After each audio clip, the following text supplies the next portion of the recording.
अस्सलामुअलैकुम नाजरीन। Historical world की एक और वीडियो में खुशामदीद। इस वीडियो में हम सबसे पहले बुराक और जीवित पर लगने वाली 1 साल की पाबंदी की खबर की हकीकत जानेंगे। उसके बाद हम बाइंदर बे के कॉर्लिस सीरीज को एकदम से छोड़ने के मामले पर बात करेंगे और आखिर में हम एपिसोड 149 के ट्रेलर में मलहून खातून की दिखाई जाने वाली हल्की सी झलक पर बात करेंगे। पहले आपसे रिक्वेस्ट है कि आप वीडियो को लाइक करें और चैनल को सब्सक्राइब लाजमी करें। शुक्रिया। कुछ दिन पहले सोशल मीडिया पर एक खबर वायरल हुई कि कॉर्लिस सीरीज के हीरो बुराक और जीवित पर 1 साल की पाबंदी लग गई है। यानी पूरे 1 साल तक अब बुराक और जीवित शोबिस इंडस्ट्री से दूर रहेंगे। अब बात करते हैं कि आखिर ये मामला था क्या। तो बात ये फैली थी कि बुराक और जीवित ने कोर्रिश के सेट पर साथी एक्टर एमरे बे जो ओरहान गाजी का किरदार अदा कर रहे हैं उनके साथ बदतमीजी की और बुरा भला कहा, जिस पर एमरे बे ने तुर्क अदालत से राब्ता किया और बुराक और जीवित पर केस कर दिया, जिसके नतीजे में अदालत ने बुराक पर 1 लाख तुर्किश लीरा का जुर्माना भी लगाया और इन्हें 1 साल के लिए बैंड भी कर दिया। कॉर्लिश के नाजरीन ने जब ये खबर देखी तो वो परेशान हो गए कि अब कॉर्लिश सीरीज का क्या होगा। लेकिन बाद में जब तहकीक की गई तो पता चला कि ये खबर झूठी थी।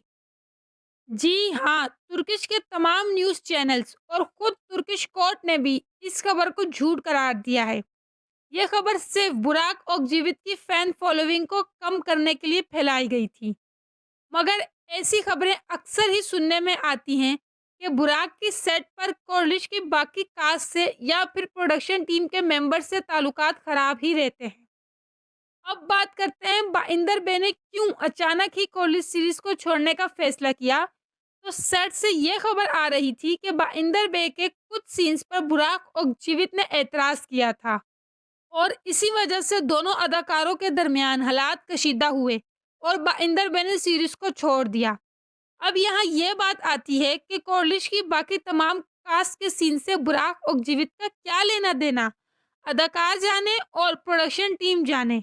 बुराक और जीवित इतनी ज़्यादा मुदाखलत क्यों करते हैं, आखिर ये बात तो समझ से बाहर है।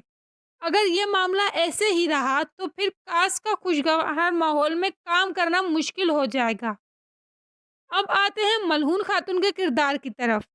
ये ऑफिशियली न्यूज़ आ गई थी कि मलहून खातून का किरदार अदा करने वाली अदाकारा ने सीरीज को छोड़ दिया है और अलविदाई सीन भी शूट कर दिए गए थे। मगर फिर अचानक ही अलविदाई सीन कट कर दिए गए और अब एपिसोड 149 के ट्रेलर में भी मलहून खातून की हल्की सी एक झलक दिखाई गई है, जिसका साफ मतलब है कि यिल्दिज़ अभी भी कॉर्लिश के सेट पर मौजूद हैं। मगर ये बात वाज़िया है कि अब यिल्दिज़ यानी मलहून खातून के सीन कम ही होंगे और जल्द ही यिल्दिज़ एतेकसोय सेट को छोड़ देंगी। तो इस वीडियो में सिर्फ इतना ही। अगर आपके पास कोर्रिश उस्मान सीरीज से रिलेटेड कोई भी इंफॉर्मेशन है तो आप हमें कमेंट में बता सकते हैं। वीडियो को आखिर तक देखने का शुक्रिया।